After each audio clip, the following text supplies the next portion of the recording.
மச்சான் இமிடியேட்டா ஒரு government job வேணும்டா. Government job, IAS, IPS, doctor. ஐயோ அதுக்கெல்லாம் படிக்கணுமே. நீ அரியர் வச்சுட்டு இன்ஸ்டாகிராம்ல ஃபேக் நியூஸ் பரப்பினுங்கிற. படிப்பறிவு இல்ல, பகுத்தறிவு இல்ல, பொது அறிவு இல்ல, எப்படா எந்த டேலண்ட்டுமே இல்லாம இருக்கீங்க?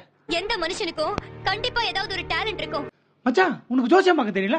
இப்ப எதுக்குடா இது? இந்த காலத்துல யாரா அதெல்லாம் நம்புறா? ஐயோ நம்புறாங்களே, மாற்றத்தை உண்டாக்கி இருக்காங்களே. நம்ம சிஎம் சார் விஜய் சார் ஜோசியம் பார்க்க தெரிஞ்சா கவர்மெண்ட் ஆல கொடுக்குறாரு. என்னடா சொல்ற? ஆமாண்டா, ஆல்ரெடி ஜோசியம் பாக்குற ஒரு அக்காவுக்கு சீட்டு கொடுத்து எம்எல்ஏ ஆக்கி இருக்காரு.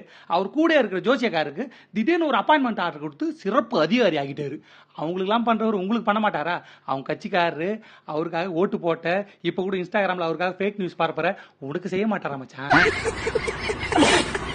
ஐயோ வசியம் பண்ற மண்டலம் மறந்து போயிடுச்சே. மச்சான் அந்த இன்டர்வியூ நான் எடுக்கிற இன்டர்வியூ அடுத்த சிஎம் யாரு? விஜயனா தான். Super, you are selected. மச்சான் மச்சான், உங்க கொள்கை தலைவர் அம்பேத்கர் பெரியார் கேட்டா ஆல்ரெடி அவங்களுக்கும் ஜோசியம் பார்த்தா சொல்லிடுறேன்டா. பெரியார் தான் அடுத்த எலெக்ஷன்ல எம்எல்ஏ, அம்பேத்கர் தான் மினிஸ்டர். சூப்பர் மச்சான்.